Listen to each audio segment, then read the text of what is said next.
America എപ്പോഴും മുന്നോട്ട് വെക്കുന്ന ഒരു നിലപാട് എന്ന് പറയുന്നത് ലോകത്തെല്ലായിടത്തും ജനാധിപത്യം വരണമെന്നും ജനാധിപത്യം ഉണ്ടെങ്കിലേ സമാധാനത്തിൽ മുന്നോട്ട് പോകാൻ സാധിക്കുകയുള്ളൂ എന്നുമാണ്. അതുകൊണ്ട് തന്നെ ഏകാധിപത്യ ഭരണവും കമ്മ്യൂണിസവും ഒക്കെ നിലനിൽക്കുന്ന രാജ്യങ്ങളിൽ പല സമയത്തും ഡയറക്റ്റായിട്ടും ഇൻഡയറക്റ്റായിട്ടും പലതരത്തിലുള്ള അട്ടിമറികളോ യുദ്ധങ്ങളോ ഒക്കെ നടത്തി അവിടെ ജനാധിപത്യം പുനഃസ്ഥാപിക്കാൻ വേണ്ടി എപ്പോഴും അമേരിക്ക മുന്നോട്ട് വരുന്ന വാർത്തകൾ നമ്മൾ കാണാറുണ്ട്. പക്ഷേ ഇത് അമേരിക്കയുടെ വാദമാണ്. ജനാധിപത്യം പുനഃസ്ഥാപിച്ച് അവിടെ സമാധാനം കൊണ്ടുവരാൻ വേണ്ടിയിട്ടാണ് ഈ അട്ടിമറികൾ നടത്തുന്നത് എന്നാണ് പലപ്പോഴും അമേരിക്ക പറയുന്നത്. സത്യത്തിൽ അമേരിക്ക ഇത്തരത്തിലുള്ള അട്ടിമറികളും യുദ്ധങ്ങളും ഒക്കെ നടത്തുന്നത് ജനാധിപത്യം പുനഃസ്ഥാപിക്കുന്നതിനും സമാധാനത്തിലൊരു രാജ്യത്തെ മുന്നോട്ട് കൊണ്ടുപോകുന്നതിനും വേണ്ടിയിട്ടാണോ? അത് മനസ്സിലാക്കുന്നതിന് വേണ്ടി അമേരിക്ക നടത്തിയിട്ടുള്ള ചില പ്രധാനപ്പെട്ട അട്ടിമറികളാണ് ഇന്നത്തെ ഈ വീഡിയോയിലൂടെ വിശദീകരിക്കുന്നത്. പക്ഷേ അമേരിക്ക ഇന്ന് വരെ ലോകത്ത് നടത്തിയിട്ടുള്ള എല്ലാ അട്ടിമറികളും ഈ ഒരു വീഡിയോയിലൂടെ വിശദീകരിക്കാൻ സാധിക്കുകയില്ല. അതുകൊണ്ട് തന്നെ ഏറ്റവും പ്രധാനപ്പെട്ട 10 അട്ടിമറികളാണ് ഇന്നത്തെ ഈ വീഡിയോയിലൂടെ വിശദീകരിക്കുന്നത്. ഇതിലേതെങ്കിലുമൊക്കെ അട്ടിമറികളുടെ കഥകൾ വിശദമായിട്ട് നിങ്ങൾക്കൊരു വീഡിയോയിലൂടെ വേണമെങ്കിൽ അത് നിങ്ങൾക്ക് കമൻറ്റ് ചെയ്യാവുന്നതാണ്. ഇതിൽ പറയാത്ത ഏതെങ്കിലും അട്ടിമറികളുടെ കാര്യങ്ങൾ നിങ്ങൾക്ക് വിശദീകരണം വേണമെങ്കിൽ അത് നിങ്ങൾക്ക് കമൻറ്റ് ബോക്സിൽ രേഖപ്പെടുത്താവുന്നതാണ്. നമുക്ക് വീഡിയോയിലേക്ക് കടക്കാം. My name is Alex. What I do is explain. Welcome to അലക്സ്പ്ലെയിൻ.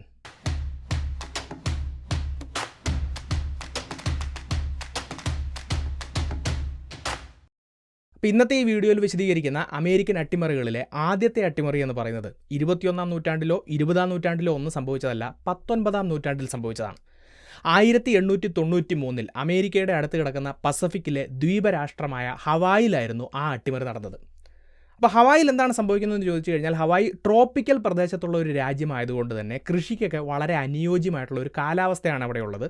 അതുകൊണ്ട് തന്നെ ഷുഗറൊക്കെ പോലെയുള്ള ബനാനയൊക്കെ പോലെയുള്ള ധാരാളം പ്ലാന്റേഷനുകൾ അവിടെ ഉണ്ടായിരുന്നു എന്ന് കാണാം. ഇതിൽ പല പ്ലാന്റേഷനുകളും അമേരിക്കൻ കമ്പനികളുടെ ഉടമസ്ഥതയിലുള്ളതായിരുന്നു.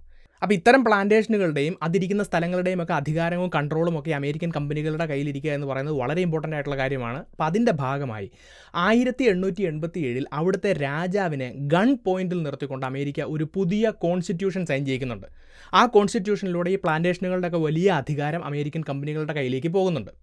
എന്നാൽ 1893 പുതിയൊരു രാജ്ഞി അവിടെ അധികാരത്തിൽ വന്നപ്പോൾ അമേരിക്കൻ കമ്പനികളുടെ കയ്യിൽ നിന്നും ഈ അധികാരം തിരിച്ചു പിടിക്കാൻ വേണ്ടി ശ്രമിക്കുകയാണ്. അമേരിക്കൻ കമ്പനികളുടെ അധികാരം സംരക്ഷിക്കുന്നതിന് വേണ്ടി ഒരു US യുദ്ധക്കപ്പൽ തന്നെ ഹവായിലേക്ക് പോവുകയും അവരെ പേടിപ്പിക്കുകയും അതിൻ്റെ ഭാഗമായി ആ രാജ്ഞിക്ക് അധികാരം നഷ്ടപ്പെടുകയും ആ രാജ്യത്തിൻ്റെ അധികാരം അമേരിക്ക പിടിച്ചെടുക്കുകയുമാണ് ചെയ്യുന്നത്. ഇത്തരത്തിൽ അധികാരം പിടിച്ചെടുത്തതിന് ശേഷം അവിടെ ഉണ്ടായിരുന്ന ഒരു ബനാന പ്ലാന്റേഷൻ്റെ ഉടമസ്ഥനെ അവിടുത്തെ ഗവർണറായി അപ്പോയിൻറ്റ് ചെയ്യുന്നു.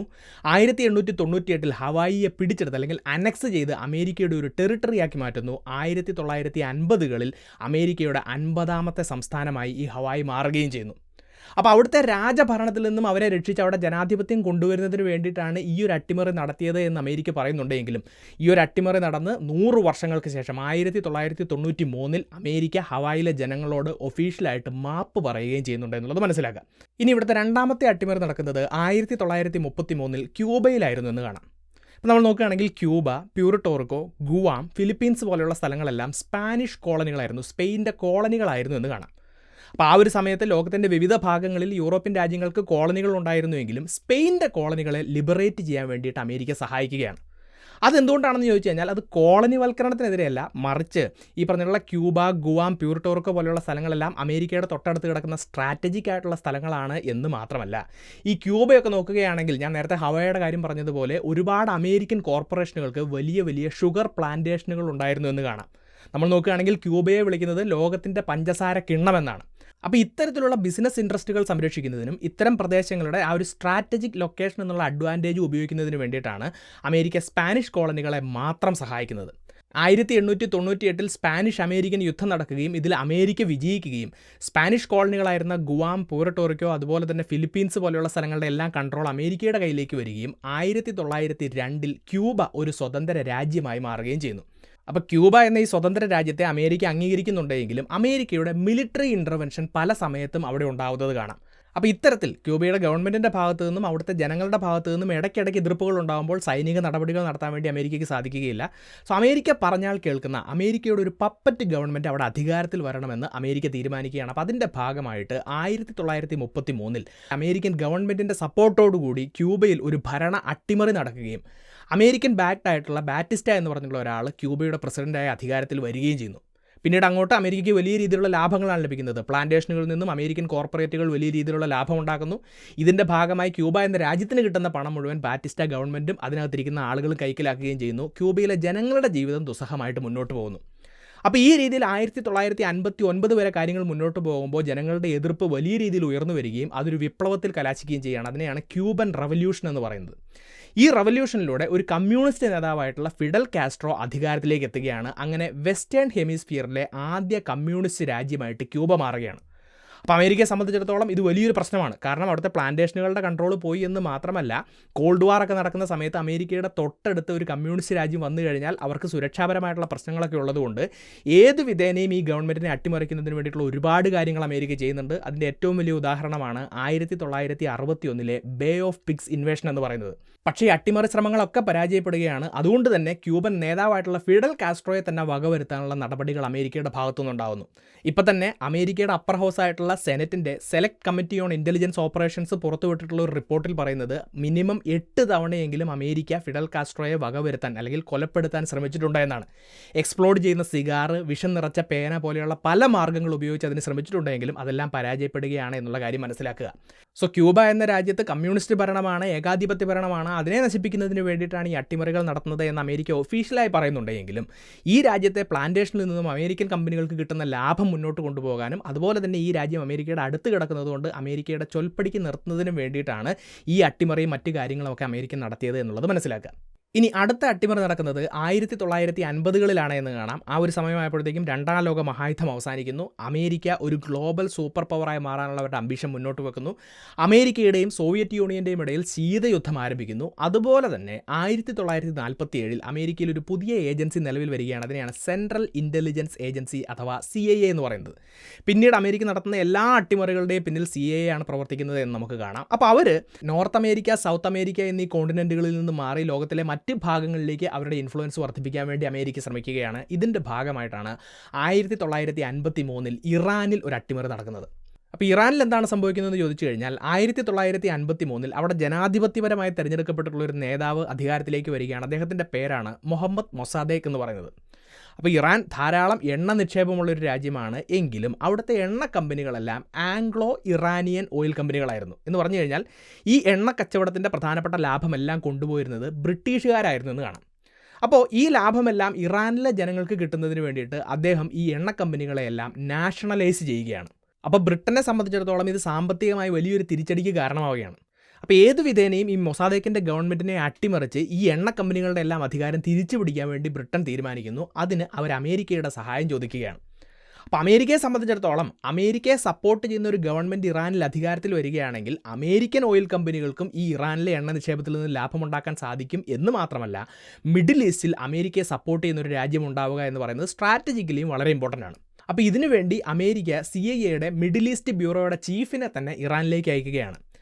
മാത്രമല്ല അമേരിക്കൻ ടാക്സ് പേയേഴ്സ് കൊടുത്തിട്ടുള്ള ഏകദേശം $1 മില്യൺ കൊണ്ടാണ് ഇദ്ദേഹം ഇറാനിലേക്ക് പോകുന്നത്. അപ്പോൾ അമേരിക്ക ഇതിന് പറയുന്ന ഒരു ന്യായം എന്താണെന്ന് ചോദിച്ചു കഴിഞ്ഞാൽ, ഒരു നേതാവ് രാജ്യത്തെ കാര്യങ്ങളെല്ലാം നാഷണലൈസ് ചെയ്യുക എന്ന് പറഞ്ഞു കഴിഞ്ഞാൽ അതൊരു സോഷ്യലിസ്റ്റ് ചിന്താഗതിയാണ്. മാത്രമല്ല ഇറാൻ USSRൻ്റെ അടുത്ത് കിടക്കുന്ന രാജ്യമാണ്. കമ്മ്യൂണിസത്തിലേക്കും അതുപോലെ തന്നെ USSRൻ്റെ സഹായമൊക്കെ ആയിട്ട് ഇറാൻ പോവുകയാണ്. അത് തടയുന്നതിന് വേണ്ടിയിട്ടാണ് ഈ ഒരു അട്ടിമറി നടത്തുന്നത് എന്നാണ്.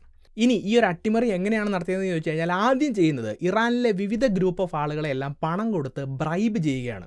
ഇപ്പോൾ നോക്കുകയാണെങ്കിൽ അവിടുത്തെ പൊളിറ്റിക്കൽ ഒപ്പോസിഷൻ, അതുപോലെ തന്നെ അവിടുത്തെ റിലീജിയസ് ആയിട്ടുള്ള വലിയ ഉന്നത സ്ഥാനത്തിരിക്കുന്ന ആളുകൾ, മറ്റ് ഗ്രൂപ്പിലുള്ള ആളുകൾക്കെല്ലാം ധാരാളം പണം കൊടുത്ത് അവരുടെ ഭാഗത്തു നിന്നും ഈ ഗവൺമെൻറ്റിനെതിരെ വലിയ രീതിയിലുള്ള പ്രതിഷേധങ്ങൾ ആരംഭിക്കുന്നു.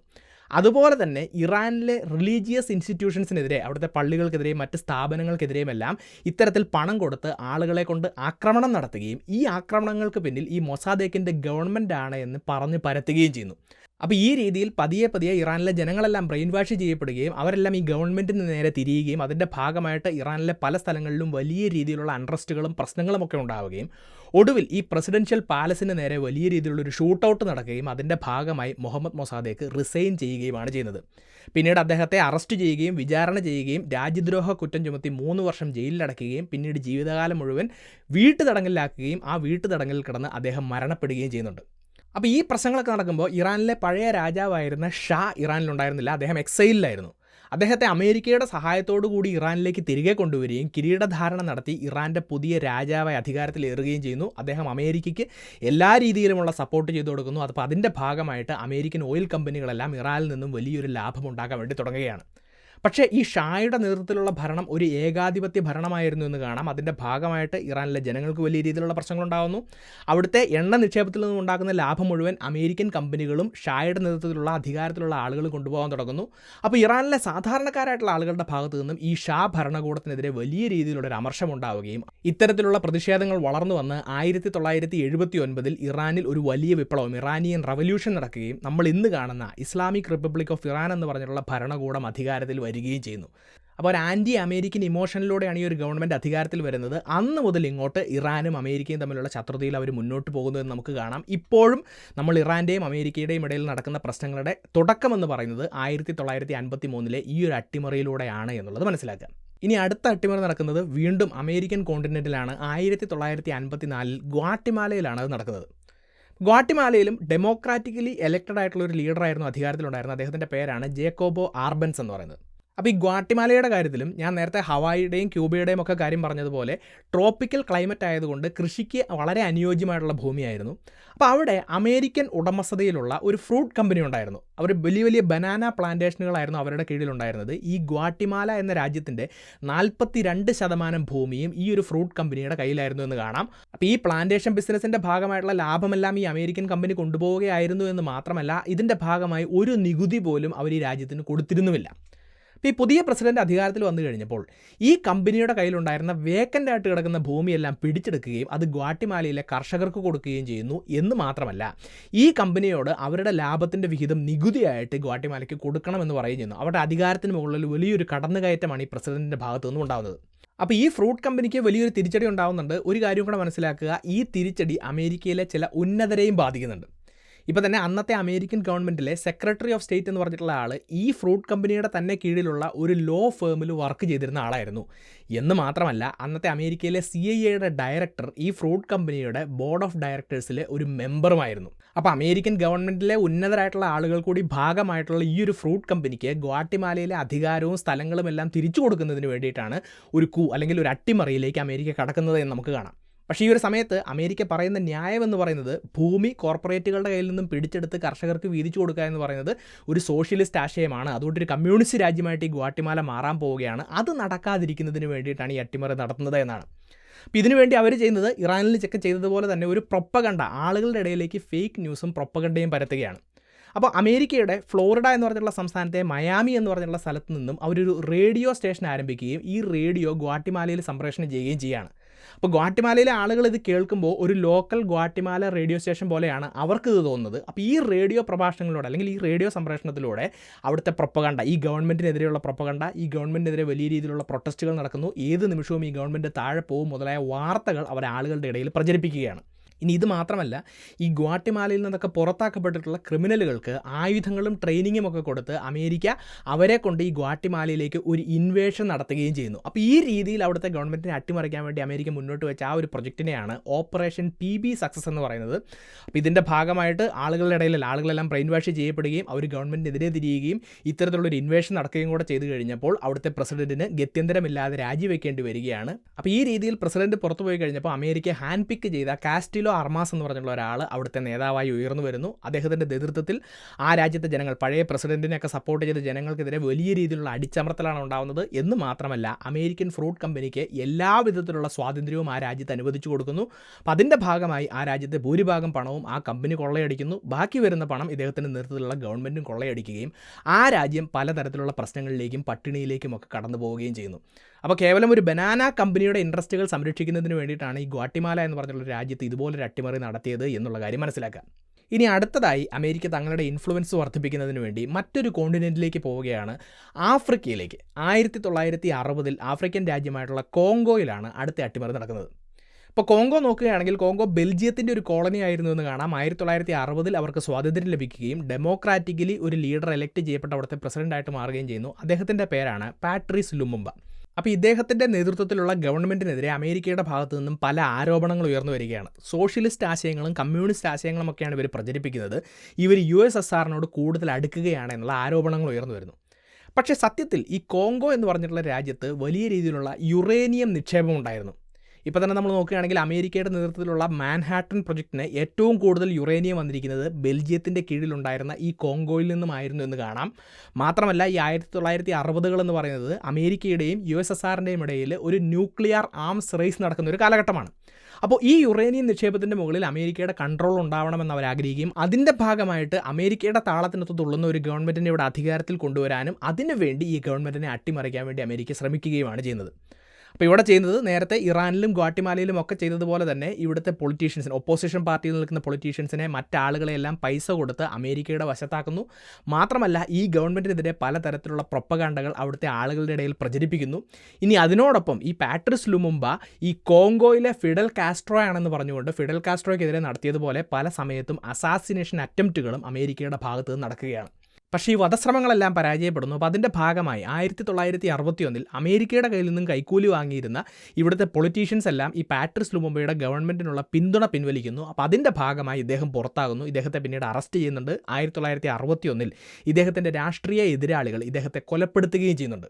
അപ്പോൾ ഇദ്ദേഹത്തെ അധികാരത്തിൽ നിന്ന് പുറത്താക്കുന്നതിന് അമേരിക്കയുടെ നേരിട്ടുള്ള ഇടപെടലും സഹായവും ഒക്കെ ഉണ്ടായിട്ടുണ്ടെങ്കിലും ഇദ്ദേഹത്തിൻ്റെ അസാസിനേഷനിൽ അമേരിക്കയുടെ നേരിട്ടുള്ള ഇടപെടലിന് തെളിവൊന്നുമില്ല എന്നുള്ള കാര്യം മനസ്സിലാക്കുക. പക്ഷേ മൊബൂട്ടു സെക്കോ എന്ന മിലിറ്ററി ലീഡറിനെ പിന്നീട് ഇവിടുത്തെ പ്രസിഡൻ്റായി അപ്പോയിൻറ്റ് ചെയ്യുന്നതിൽ CIAക്ക് വലിയൊരു പങ്കുണ്ടായിരുന്നു. 1965 അദ്ദേഹം കോങ്കോയുടെ പ്രസിഡൻ്റായി അധികാരത്തിലേറി 1997 വരെയുള്ള 32 വർഷം കോങ്കോയുടെ ഏകാധിപതിയെ അദ്ദേഹം തുടർന്നു എന്നുള്ള കാര്യം മനസ്സിലാക്കുക.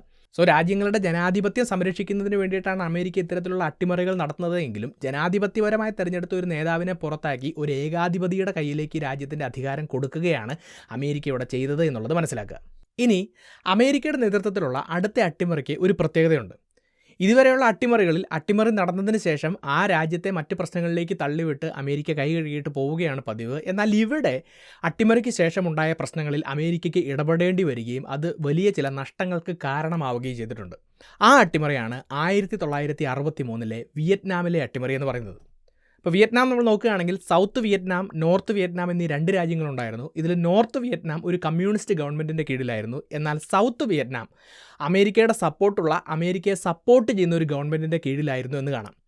പക്ഷേ അവിടുത്തെ പ്രസിഡന്റ് DMന് ആ രാജ്യത്തുള്ള കൺട്രോൾ കുറഞ്ഞു വരികയാണ് എന്നുള്ളൊരു ആശങ്ക അമേരിക്കയുടെ കയ്യിലുണ്ടാകുന്നു. എന്ന് മാത്രമല്ല അങ്ങനെ മുന്നോട്ട് പോയി കഴിഞ്ഞാൽ നോർത്ത് വിയറ്റ്നാമിലെ കമ്മ്യൂണിസ്റ്റ് സ്വാധീനം സൗത്തിലേക്ക് കൂടി വർദ്ധിക്കും എന്നുള്ളൊരു ആശങ്ക ഉണ്ടാവുകയാണ്. അപ്പോൾ അതുകൊണ്ട് സൗത്ത് വിയറ്റ്നാമിൻ്റെ പ്രസിഡന്റ് DMൻ്റെ ഭരണത്തെ അട്ടിമറിച്ചുകൊണ്ട് അവിടുത്തെ മിലിറ്ററി ലീഡറായിട്ടുള്ള ജനറൽ ഡുവോങ് വാങ് മിന്നിനെ അധികാരത്തിലേക്ക് കൊണ്ടുവരാൻ വേണ്ടി അമേരിക്ക തീരുമാനിക്കുകയാണ്. അപ്പോൾ അതിനുവേണ്ടി ഈ സൗത്ത് വിയറ്റ്നാമിൻ്റെ മിലിറ്ററിക്ക് അമേരിക്ക വലിയ രീതിയിലുള്ള സഹായങ്ങൾ ചെയ്തു കൊടുക്കുന്നു. അപ്പോൾ ഈ സൗത്ത് വിയറ്റ്നാം മിലിറ്ററിയുടെ നേതൃത്വത്തിൽ അവിടുത്തെ എയർപോർട്ടുകൾ, അവിടുത്തെ റേഡിയോ സ്റ്റേഷനുകളെല്ലാം പിടിച്ചടക്കുന്നു. മാത്രമല്ല അവിടുത്തെ പ്രധാനപ്പെട്ട ഹൈവേകളെല്ലാം ബ്ലോക്ക് ചെയ്യുന്നു. അതിനുശേഷം ഈ പ്രസിഡൻഷ്യൽ പാലസിന് നേരെ ഒരു അറ്റാക്ക് നടത്താൻ വേണ്ടി വരെ അവർ തീരുമാനിക്കുകയാണ്. അപ്പോൾ ഈ ഒരു സാഹചര്യത്തിൽ അവിടുത്തെ പ്രസിഡന്റ് അവിടെ നിന്ന് രക്ഷപ്പെടുകയാണ്. എങ്കിലും അദ്ദേഹത്തിനെതിരെയുള്ള ആക്രമണങ്ങൾ ഈ മിലിറ്ററിയുടെ ഭാഗത്തുനിന്നുണ്ടാകുന്നു. അപ്പോൾ അതിൽ നിന്ന് രക്ഷപ്പെടുന്നതിന് വേണ്ടിയിട്ട് ഈ മിലിറ്ററിക്ക് മുന്നിൽ ഒഫീഷ്യലായി സറണ്ടർ ചെയ്യാൻ അദ്ദേഹം തീരുമാനിക്കുകയാണ്. അപ്പോൾ ഈ ഒരു കീഴടങ്ങൽ മീറ്റിംഗ് നടത്താൻ വേണ്ടി തീരുമാനിച്ചിരുന്ന സ്ഥലമെന്ന് പറയുന്നത് അവിടുത്തെ ഒരു കാത്തലിക് പള്ളിയാണ്. ഈ പള്ളിയിലേക്ക് അദ്ദേഹം സറണ്ടർ ചെയ്യാൻ കടന്നു വന്നപ്പോൾ തന്നെ അവിടുത്തെ മിലിറ്ററി അദ്ദേഹത്തെ കൊലപ്പെടുത്തുകയാണ്. അപ്പോൾ അമേരിക്കയെ സപ്പോർട്ട് ചെയ്തിരുന്ന ഒരു ഗവൺമെൻറ്റിനെ അട്ടിമറിക്കാനും അവിടുത്തെ പ്രസിഡന്റിനെ കൊലപ്പെടുത്താനും അമേരിക്ക കൂട്ടുനിന്നു എന്നുള്ളൊരു ആരോപണം മുന്നോട്ട് വന്നപ്പോൾ അമേരിക്കൻ ഗവൺമെൻറ്റും CIAയും അതിനെല്ലാം തള്ളിക്കളയുകയാണ് ചെയ്തത്. എന്നാൽ അമേരിക്കയുടെ ഡിഫൻസ് ഡിപ്പാർട്ട്മെൻറ്റ് പുറത്തുവിട്ടിട്ടുള്ള ഒരു സ്റ്റഡി റിപ്പോർട്ട്, അതിനെയാണ് പെൻറ്റഗൺ പേപ്പേഴ്സ് എന്ന് പറയുന്നത്, അതിൻ്റെ ചില ഭാഗങ്ങൾ പിന്നീട് ലീക്കാവുകയും 1971 ന്യൂയോർക്ക് ടൈംസ് എന്ന് പറഞ്ഞിട്ടുള്ള പത്രത്തിൽ പ്രസിദ്ധീകരിക്കുകയും ചെയ്തു കഴിഞ്ഞപ്പോൾ ഈ ഒരു അട്ടിമറിക്ക് വേണ്ടിയിട്ടുള്ള സാമ്പത്തികവും അല്ലാതെയുമായിട്ടുള്ള എല്ലാ സഹായങ്ങളും CIAയുടെ ഭാഗത്തു ഉണ്ടായി എന്ന് വ്യക്തമായി തെളിയിക്കപ്പെടുകയാണ്. എന്നാൽ പ്രശ്നങ്ങൾ ഇവിടം കൊണ്ട് അവസാനിക്കുന്നില്ല. ഈ സൗത്ത് വിയറ്റ്നാമിൻ്റെയും നോർത്ത് വിയറ്റ്നാമിൻ്റെയും ഇടയിൽ ഒരു ആഭ്യന്തര യുദ്ധം നിലനിൽക്കുന്നുണ്ടായിരുന്നു. അതൊരു വലിയ യുദ്ധമായി മാറുകയും അമേരിക്കയ്ക്ക് ആ യുദ്ധത്തിൽ പങ്കെടുക്കേണ്ട ഒരു അവസ്ഥ വരികയും ചെയ്യുകയാണ്. 10 വർഷം നീണ്ടു നിന്ന ഈ വിയറ്റ്നാം യുദ്ധത്തെ അമേരിക്കയുടെ ഒരു പരാജയമായിട്ടാണ് എല്ലാവരും കണക്കാക്കുന്നത്. എന്ന് മാത്രമല്ല അമേരിക്കയ്ക്കും വിയറ്റ്നാമിനും ഈ യുദ്ധത്തിൻ്റെ ഭാഗമായി വലിയ നഷ്ടങ്ങൾ ഉണ്ടാകുന്നു. അതോടൊപ്പം ഈ സൗത്ത് വിയറ്റ്നാമിലേക്ക് പിന്നീട് ഈ കമ്മ്യൂണിസ്റ്റ് ഭരണകൂടം കടന്നു വരുന്നത് നമുക്ക് കാണാം. അമേരിക്കയെ സംബന്ധിച്ചിടത്തോളം എല്ലാ രീതിയിലും പരാജയമായിട്ടുള്ള ഒരു അട്ടിമറിയാണ് 1963 വിയറ്റ്നാം കൂ എന്നുള്ള കാര്യം മനസ്സിലാക്കുക. ഇനി അമേരിക്കയുടെ നേതൃത്വത്തിലുള്ള അടുത്ത അട്ടിമറി വീണ്ടും അമേരിക്കൻ കോണ്ടിനെൻറ്റിലാണ് നടക്കുന്നത് എന്ന് നമുക്ക് കാണാം. അത് 1973 ചിലിയിലാണ്.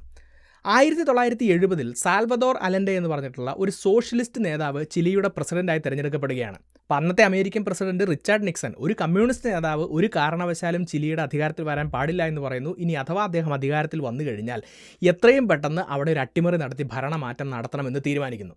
അപ്പോൾ അതിൻ്റെ ഭാഗമായി 1970 മുതൽ 73 വരെയുള്ള 3 വർഷക്കാലം വിവിധ ചിലിയൻ ഗ്രൂപ്പുകൾക്ക് അമേരിക്കൻ CIA ഭാഗത്തു നിന്നും പലതരത്തിലുള്ള സഹായങ്ങളും കിട്ടുന്നു. അതിൻ്റെ ഭാഗമായി പല പ്രശ്നങ്ങളും ഉണ്ടാകുന്നുണ്ടെങ്കിലും ഒരു അട്ടിമറിയിലേക്ക് എത്തുന്നില്ല. എന്നാൽ 1973 അവിടുത്തെ ഒരു മിലിറ്ററി ലീഡറായിട്ടുള്ള അഗസ്റ്റോ പിനോച്ചറ്റിൻ്റെ നേതൃത്വത്തിൽ വിജയകരമായിട്ടുള്ളൊരു അട്ടിമറി നടത്തുകയും ഈ പ്രസിഡന്റിനെ പുറത്താക്കി ഈ പിനോച്ചറ്റ് അധികാരത്തിൽ എത്തുകയും ചെയ്യുന്നുണ്ട്. പിന്നീടുള്ള 17 വർഷക്കാലം 1990 വരെ ഈ അഗസ്റ്റോ പിനോച്ചറ്റിൻ്റെ നേതൃത്വത്തിലുള്ള ഒരു ഏകാധിപത്യ ഭരണമാണ് അവിടെ നടന്നത് എന്നുള്ളത് മനസ്സിലാക്കുക.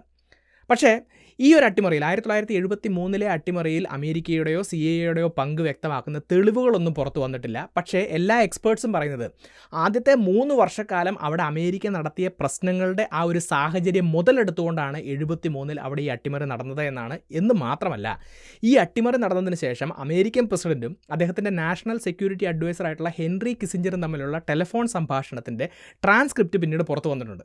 ഇവിടെ ഹെൻറി കിസിഞ്ചർ പറയുന്നത് അമേരിക്കൻ മാധ്യമങ്ങളൊന്നും ഈ ഒരു അട്ടിമറിയെ ആഘോഷിക്കുന്നില്ല. പണ്ട് കാലത്തൊക്കെ ആയിരുന്നെങ്കിൽ നമ്മളെ ഹീറോകളായിട്ട് അവർ ആഘോഷിച്ചേനെ എന്ന് മാത്രമല്ല, നമ്മുടെ ഇടപെടൽ കൊണ്ടാണ് ഇപ്പോഴത്തെ ഈ അട്ടിമറിക്കുള്ള ഒരു സാഹചര്യം അവിടെ ഉണ്ടായത് എന്ന് പറയുന്നുണ്ട്. അപ്പോൾ ഇതാണ് ചിലിയുമായി ബന്ധപ്പെട്ടിട്ടുള്ള അട്ടിമറി എന്ന് പറയുന്നത്.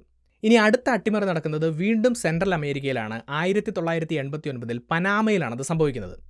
ഈ പനാമയിലെ അട്ടിമറിക്കൊരു പ്രത്യേകതയുണ്ട്. നിങ്ങൾ അമേരിക്കയുടെ എത്ര വലിയ സുഹൃത്താണെങ്കിലും അമേരിക്കയുടെ എത്ര വലിയ സപ്പോർട്ട് നിങ്ങൾക്കുണ്ടെങ്കിലും അമേരിക്കയ്ക്ക് ഇഷ്ടമില്ലാത്തൊരു കാര്യം ചെയ്തു കഴിഞ്ഞാൽ നിങ്ങളെ അവർ പുറത്താക്കും എന്നതിൻ്റെ തെളിവാണ് 1989 പനാമയിലെ അട്ടിമറി എന്ന് പറയുന്നത്. കാരണം അവിടുത്തെ പ്രസിഡന്റ് മാനുവൽ നൊറേഗ എന്ന് പറഞ്ഞിട്ടുള്ളൊരു വ്യക്തിയായിരുന്നു. അദ്ദേഹം അമേരിക്കയുടെ ഒരു സുഹൃത്തായിരുന്നു എന്ന് മാത്രമല്ല, ചില സമയങ്ങളിൽ അമേരിക്കൻ CIA ഒരു പെയ്ഡ് ഇൻഫോർമൻ്റായി അദ്ദേഹം പ്രവർത്തിച്ചിട്ടുണ്ട്. നിക്കരാഗ പോലെയുള്ള രാജ്യങ്ങളിലെ കമ്മ്യൂണിസ്റ്റ് ഗവൺമെൻറ്റുകളെ പുറത്താക്കുന്നതിന് വേണ്ടി CIA അദ്ദേഹം സഹായിക്കുകയും അതിനുവേണ്ടി പ്രവർത്തിച്ചിരുന്ന കോൺട്രാസ് എന്ന് പറഞ്ഞിട്ടുള്ള ഒരു ഗ്രൂപ്പിലെ മെമ്പറുമായിരുന്നു ഈ മാനുവൽ നൊറേഗ എന്ന് നമുക്ക് കാണാം. പക്ഷേ പ്രശ്നം എന്താണെന്ന് ചോദിച്ചു കഴിഞ്ഞാൽ, കുറച്ച് കാലങ്ങൾക്ക് ശേഷം തൻ്റെ സമ്പത്തൊക്കെ വർദ്ധിപ്പിക്കുന്നതിന് വേണ്ടി ഈ നൊറേഗയുടെ നേതൃത്വത്തിൽ അമേരിക്കയിലേക്ക് ഇല്ലീഗൽ ഡ്രഗ്സിൻ്റെ കയറ്റുമതി നടക്കുകയും അമേരിക്കയെ ഉപയോഗിച്ചുകൊണ്ട് അദ്ദേഹം മണി ലോണ്ടറിംഗ് ഒക്കെ നടത്തുകയും ചെയ്യുന്നുണ്ട്. മാത്രമല്ല, അമേരിക്കയിലെ ഒരു ഗ്രാൻഡ് ജൂറി ഈ മാനുവൽ നൊറേഗയ്ക്കെതിരെ മയക്കുമരുന്ന് കടത്തിനും അതുപോലെ തന്നെ മണി ലോണ്ടറിങ്ങിനുമൊക്കെ എതിരെ കുറ്റം ചുമത്തുകയും ചെയ്യുന്നുണ്ട്. അപ്പോൾ കറപ്റ്റായിട്ടുള്ള ഒരു നേതാവിനെ പുറത്താക്കാൻ വേണ്ടിയിട്ടാണ് 1989 അമേരിക്ക പനാമയിൽ അട്ടിമറി നടത്തുന്നത് എന്ന് പറയുന്നുണ്ടെങ്കിലും ഇവിടുത്തെ യഥാർത്ഥ കാരണം എന്ന് പറയുന്നത് പനാമയിലുള്ള പനാമ കനാലാണ്. ഈ പനാമ കനാൽ നിർമ്മിച്ചതും ആദ്യ കാലഘട്ടങ്ങളിൽ അതിനെ നിയന്ത്രിച്ചതുമൊക്കെ അമേരിക്ക ആയിരുന്നുവെങ്കിലും 1977 പനാമ കനാൽ ട്രീറ്റി എന്ന് പറഞ്ഞിട്ടുള്ള ഒരു ട്രീറ്റി ഒപ്പുവെക്കുന്നുണ്ട്. അപ്പോൾ ഈ ഉടമ്പടി പ്രകാരം 1977 മുതൽ പതിയെ ഈ ഒരു കനാലിൻ്റെ കൺട്രോൾ പനാമയുടെ കയ്യിലേക്ക് പോവുകയാണ്. അങ്ങനെ ഈ മാനുവൽ നൊറേഗ അധികാരത്തിൽ വന്നപ്പോൾ കനാലിൻ്റെ പൂർണ്ണമായിട്ടുള്ള നിയന്ത്രണവും അദ്ദേഹത്തിൻ്റെ കയ്യിലേക്ക് വരികയാണ്. അപ്പോൾ എന്തെങ്കിലും തരത്തിലുള്ള പ്രശ്നം നൊറേഗയും അമേരിക്കയും തമ്മിലുണ്ടായാൽ ഈ പനാമ കനാലിൻ്റെ ഓപ്പറേഷൻസിനെ അത് ബാധിക്കുമെന്നും അത് സാമ്പത്തികമായി അമേരിക്കയ്ക്ക് വലിയ പ്രശ്നമാകുന്നവർക്കറിയാം. അതുകൊണ്ട് എത്രയും പെട്ടെന്ന് ഈ നൊറേഗയെ പുറത്താക്കാൻ വേണ്ടിയിട്ട് അമേരിക്ക തീരുമാനിക്കുകയാണ്. അപ്പോൾ ഇതിൻ്റെ ഒരു അവസാന ശ്രമം എന്നോണം അന്നത്തെ അമേരിക്കൻ പ്രസിഡന്റ് റൊണാൾഡ് റീഗൻ ഈ നൊറേഗയോട് സ്വമേധയാ അധികാരത്തിൽ നിന്ന് പുറത്തു പോവുകയാണെങ്കിൽ അദ്ദേഹത്തിനെതിരെയുള്ള എല്ലാ കേസും പിൻവലിക്കാമെന്ന് പറയുന്നു. എന്നാൽ അദ്ദേഹം അത് കൂട്ടാക്കുന്നില്ല. അതുകൊണ്ട് ഈ മാനുവൽ നൊറേഗയെ ഒരു അട്ടിമറിയിലൂടെ പുറത്താക്കാൻ വേണ്ടി ശ്രമിക്കുകയാണ്. അപ്പോൾ ഇതിൻ്റെ ഭാഗമായി പനാമയിലെ റിബൽ ഗ്രൂപ്പുകൾക്ക് അമേരിക്ക സഹായം ചെയ്തു കൊടുക്കുകയും അവരുടെ സഹായത്തോടു കൂടി 1989 ഒക്ടോബറിൽ ഈ നൊറേഗയ്ക്കെതിരെ ഒരു അട്ടിമറി ശ്രമം നടക്കുകയും ചെയ്യുന്നു. എന്നാൽ ആ അട്ടിമറി ശ്രമം പരാജയപ്പെടുകയാണ്. അപ്പോൾ അതുകൊണ്ട് 1989 ഡിസംബർ മാസത്തിൽ അമേരിക്ക ഓപ്പറേഷൻ ജസ്റ്റ് കോസ് എന്ന് പറഞ്ഞുള്ള ഒരു ഓപ്പറേഷൻ ലോഞ്ച് ചെയ്യുകയും അതിലൂടെ നേരിട്ട് പനാമയിൽ ചെന്ന് അവിടുത്തെ പ്രസിഡൻ്റായിരുന്ന നൊറേഗയെ തട്ടിക്കൊണ്ടുവന്ന് അറസ്റ്റ് ചെയ്ത് വിചാരണ ചെയ്ത് ജയിലിലടക്കുകയുമാണ് ചെയ്തത്. അപ്പോൾ ആ കാലഘട്ടത്തിൽ അമേരിക്കയുടെ ഭാഗത്തു നിന്നും ഇത്തരത്തിലുള്ളൊരു നടപടി ഉണ്ടായിട്ടും ലോകരാജ്യങ്ങളുടെ ഭാഗത്തു നിന്നും വലിയ രീതിയിലുള്ള എതിർപ്പുകളൊന്നും ഉണ്ടായില്ല. അപ്പോൾ എന്തുകൊണ്ടാണ് കഴിഞ്ഞ ദിവസങ്ങളിൽ വെനസ്വേലയിൽ ചെന്ന് അവിടുത്തെ പ്രസിഡന്റിനെ ഇതേ രീതിയിൽ തട്ടിക്കൊണ്ടുപോകാനുള്ള ധൈര്യം അമേരിക്കയ്ക്ക് കിട്ടിയത് എന്ന് ഇപ്പം നിങ്ങൾക്ക് മനസ്സിലായിട്ടുണ്ടാവും. ഇനി അമേരിക്കയുടെ അടുത്ത ഇടപെടൽ വരുന്നത് 1989 അഫ്ഗാനിസ്ഥാനിലാണ് എന്ന് കാണാം. അപ്പോൾ അഫ്ഗാനിസ്ഥാൻ നോക്കുകയാണെങ്കിൽ പ്രോ സോവിയറ്റ് യൂണിയൻ ആയിട്ടുള്ള ഒരു പ്രസിഡന്റ് ആയിരുന്നു അവിടെ അധികാരത്തിലുണ്ടായിരുന്നത്. 89 സോവിയറ്റ് യൂണിയൻ അഫ്ഗാനിസ്ഥാനെ ആക്രമിക്കുകയും ചെയ്യുന്നുണ്ട്. അപ്പോൾ സോവിയറ്റ് യൂണിയനെ പരാജയപ്പെടുത്താനും പ്രോ സോവിയറ്റ് യൂണിയൻ ആയിട്ടുള്ള പ്രസിഡന്റിനെ പുറത്താക്കിക്കൊണ്ട് ഒരു പ്രോ അമേരിക്കൻ ആയിട്ടുള്ള അധികാരം അവിടെ കൊണ്ടുവരാനും വേണ്ടിയിട്ട് അമേരിക്ക ശ്രമിക്കുകയാണ്. അപ്പോൾ സോവിയറ്റ് യൂണിയനെ പരാജയപ്പെടുന്നതിന് വേണ്ടിയിട്ട് നേരിട്ട് യുദ്ധം ചെയ്യാൻ അമേരിക്കയ്ക്ക് സാധിക്കുകയില്ല. അതുകൊണ്ട് അവർ ചെയ്യുന്നത് എന്താണെന്ന് ചോദിച്ചു കഴിഞ്ഞാൽ ഈ അഫ്ഗാനിസ്ഥാനിലെ വിവിധ ട്രൈബുകളിലായി കിടക്കുന്ന ധാരാളം ഫൈറ്റേഴ്സ് ഉണ്ട്. അപ്പോൾ ഇത്തരത്തിലുള്ള ട്രൈബൽ ഫൈറ്റേഴ്സിനെയെല്ലാം റിലീജിയൻ എന്ന പേര് പറഞ്ഞ് ഒന്നിപ്പിക്കുകയും CIA-യും അതുപോലെ തന്നെ പാകിസ്ഥാൻ്റെ ചാരസംഘടനയായിട്ടുള്ള ISI-യുടെയും ഒക്കെ സഹായത്തോടു കൂടി അവരെ ട്രെയിൻ ചെയ്യിക്കുകയും അവർക്ക് ആയുധങ്ങളെല്ലാം കൊടുക്കുകയും അവരെ ഉപയോഗിച്ചുകൊണ്ട് സോവിയറ്റ് യൂണിയനെ പരാജയപ്പെടുത്തുകയുമാണ് അമേരിക്ക ചെയ്തത്. അപ്പോൾ ഇത്രയും കാര്യങ്ങൾ അവിടെ ചെയ്ത് പല പ്രശ്നങ്ങളും ഉണ്ടാക്കിയിട്ട് അഫ്ഗാനിസ്ഥാൻ്റെ സ്ഥിരതയ്ക്കോ സമാധാനത്തിനോ വേണ്ടി കാര്യമായിട്ടൊന്നും ചെയ്യാതെ പൊടിയും തട്ടി അമേരിക്ക പോകുന്ന കാഴ്ചയാണ് പിന്നീട് നമ്മൾ കാണുന്നത്. അപ്പോൾ അവിടെ ഒരു പവർ വാക്വം ക്രിയേറ്റ് ചെയ്യപ്പെടുകയാണ്. അഫ്ഗാനിസ്ഥാൻ എന്ന് പറഞ്ഞിട്ടുള്ള ആ ഒരു വലിയ രാജ്യം ഒരു നാഥനില്ലാ കളരി പോലെ ആവുകയാണ്. അപ്പോൾ ആ ഒരു സാഹചര്യത്തെ മുതലെടുത്തുകൊണ്ട് പല തീവ്രവാദ സംഘടനകളും അവിടെ ഉയർന്നു വരുന്ന കാഴ്ച പിന്നീട് നമ്മൾ കാണുന്നുണ്ട്. താലിബാൻ, അൽ-ഖ്വയ്ദ പോലെയുള്ള തീവ്രവാദ സംഘടനകൾ അവിടെ ഉയർന്നു വരുന്നു എന്ന് മാത്രമല്ല, പിന്നീട് താലിബാൻ ആ രാജ്യത്തിൻ്റെ മുഴുവൻ അധികാരം പിടിച്ചെടുക്കുകയും ബിൻ ലാദനെ പോലെയുള്ളവർക്ക് അഭയം കൊടുക്കുകയും പിന്നീട് അമേരിക്കയ്ക്ക് തന്നെ തലവേദനയായി മാറുകയും ചെയ്യുമ്പോൾ 2001 അമേരിക്ക വീണ്ടും അഫ്ഗാനിസ്ഥാനിലേക്ക് തിരിച്ചു വരികയാണ്. അവിടെ സമാധാനം പുനഃസ്ഥാപിക്കാനും അവിടുത്തെ തീവ്രവാദം ഇല്ലാതാക്കാനും വേണ്ടിയിട്ടാണ് അമേരിക്ക കടന്നു വരുന്നതെങ്കിലും 20 വർഷക്കാലം അവിടെ ഫൈറ്റ് ചെയ്തിട്ട് ഒരു ലക്ഷ്യവും നേടാനാവാതെ 2021 അതേ താലിബാൻ്റെ കയ്യിലേക്ക് അധികാരം തിരിച്ചു കൊടുത്ത് അമേരിക്ക തിരികെ പോവുകയാണ് ചെയ്തത്.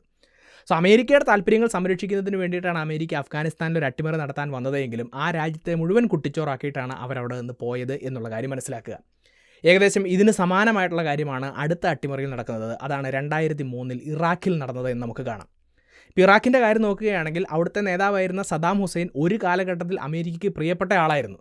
ഇപ്പോൾ നോക്കുകയാണെങ്കിൽ 1980-നും 88-നും ഇടയിൽ ഇറാനും ഇറാഖിനും ഇടയിൽ യുദ്ധം നടന്നപ്പോൾ അമേരിക്കയുടെ ശത്രുവായ ഇറാനെ തോൽപ്പിക്കുന്നതിന് വേണ്ടി ഇറാഖിനും അതുപോലെ സദാം ഹുസൈനും അമേരിക്ക എല്ലാ രീതിയിലുമുള്ള സഹായങ്ങൾ ചെയ്തു കൊടുക്കുന്നത് നമുക്ക് കാണാം. സാമ്പത്തിക സഹായം, അതുപോലെ തന്നെ ആയുധം കൊടുക്കുന്നു, മിലിറ്ററി ടെക്നോളജി പങ്കുവയ്ക്കുന്നു, ഇങ്ങനെയുള്ള പല ഇൻ്റലിജൻസ് കൊടുക്കുന്നു, ഇങ്ങനെയുള്ള പല കാര്യങ്ങളും അമേരിക്ക ഇറാഖിന് ചെയ്തു കൊടുക്കുന്നുണ്ട്.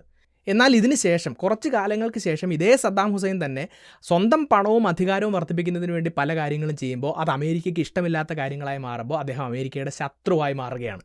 അപ്പോൾ ഏത് വിധേനയും സദാം ഹുസൈനെ അധികാരത്തിൽ നിന്ന് പുറത്താക്കണമെന്നുള്ളത് അമേരിക്കയുടെ ഒരു അജണ്ടയായി മാറുന്നു. അപ്പോൾ അതിൻ്റെ ഭാഗമായിട്ടാണ് 2001 വേൾഡ് ട്രേഡ് സെൻറ്റർ ആക്രമണം നടത്തിയിട്ടുള്ള തീവ്രവാദികൾക്ക് ഇറാഖ് സഹായം നൽകുന്നുവെന്നും അതുപോലെ തന്നെ ഭാവിയിൽ അമേരിക്കയെ നശിപ്പിക്കാൻ സാധ്യതയുള്ള വെപ്പൺസ് ഓഫ് മാസ് ഡിസ്ട്രക്ഷൻ ഇറാഖിൻ്റെയും സദാം ഹുസൈൻ്റെയും കയ്യിലുണ്ട് എന്നുള്ള ആരോപണങ്ങൾ ഉന്നയിച്ചുകൊണ്ട് 2003 അമേരിക്ക ഇറാഖിനെതിരെ ഒരു ഫുൾ ഫ്ലെഡ്ജ്ഡ് വാറിലേക്ക് തന്നെ, ഒരു യുദ്ധത്തിലേക്ക് തന്നെ പോകുന്നത്.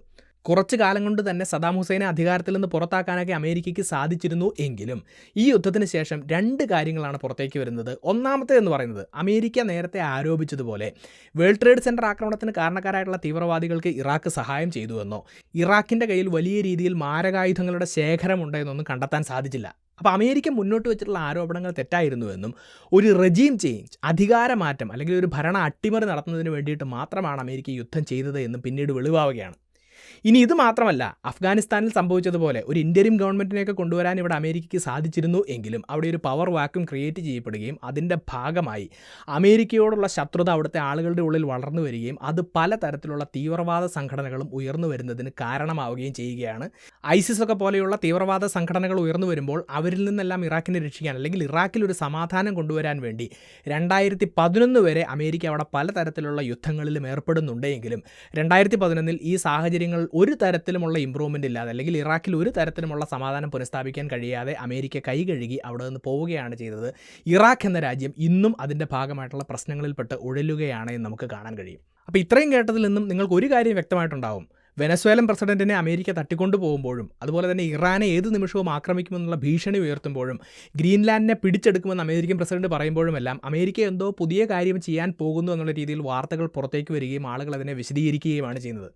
പക്ഷേ അമേരിക്കൻ ഗവൺമെൻറ്റിനും ആ ഗവൺമെൻറ്റിനെ സപ്പോർട്ട് ചെയ്യുന്ന കോർപ്പറേറ്റ് കമ്പനികളുടെയും ലക്ഷ്യങ്ങൾ നേടിയെടുക്കുന്നതിന് വേണ്ടി കഴിഞ്ഞ 1 നൂറ്റാണ്ടിലധികമായി അമേരിക്ക ചെയ്തുകൊണ്ടിരിക്കുന്ന കാര്യങ്ങളുടെ ഒരു തുടർച്ച മാത്രമാണ് ഇപ്പോൾ സംഭവിക്കുന്നത് എന്നുള്ളത് മനസ്സിലാക്കുക. അതിലെ വെറും 10 ഉദാഹരണങ്ങൾ മാത്രമാണ് ഇന്നത്തെ വീഡിയോയിലൂടെ മുന്നോട്ട് വെച്ചിരിക്കുന്നത്. ഞാൻ നേരത്തെ പറഞ്ഞതുപോലെ ഈ ഉദാഹരണങ്ങളിലെ ഏതെങ്കിലും വിഷയത്തെക്കുറിച്ച് പൂർണ്ണമായ വീഡിയോ വേണമെങ്കിൽ അത് നിങ്ങൾ കമൻറ്റ് ചെയ്യുക. അതുപോലെ ഈ വീഡിയോയിൽ പറയാത്ത ഏതെങ്കിലും അട്ടിമറിയെക്കുറിച്ചുള്ള പൂർണ്ണമായ വീഡിയോ വേണമെങ്കിൽ അത് നിങ്ങൾ കമൻറ്റ് ചെയ്യുക. ഈ ഒരു വീഡിയോയെക്കുറിച്ചും ഈ ഒരു വിഷയത്തെക്കുറിച്ചുമുള്ള നിങ്ങളുടെ അഭിപ്രായങ്ങളും നിർദ്ദേശങ്ങളും സംശയങ്ങളും നിങ്ങൾക്കറിയാവുന്ന എക്സ്ട്രാ പോയിന്റുകളും തീർച്ചയായിട്ടും നിങ്ങൾ കമൻറ്റ് ബോക്സിൽ രേഖപ്പെടുത്തുക. ഈ ഒരു വീഡിയോ മറ്റുള്ളവർ കാണുന്നത് നല്ലതാണ് എന്ന് തോന്നുന്നുണ്ടെങ്കിൽ തീർച്ചയായിട്ടും നിങ്ങൾ ഈ വീഡിയോ ഷെയർ ചെയ്യുക. ഇതുപോലത്തെ നല്ല നല്ല ടോപ്പിക്സുമായി വീണ്ടും വരുന്നതുവരേക്കും നന്ദി.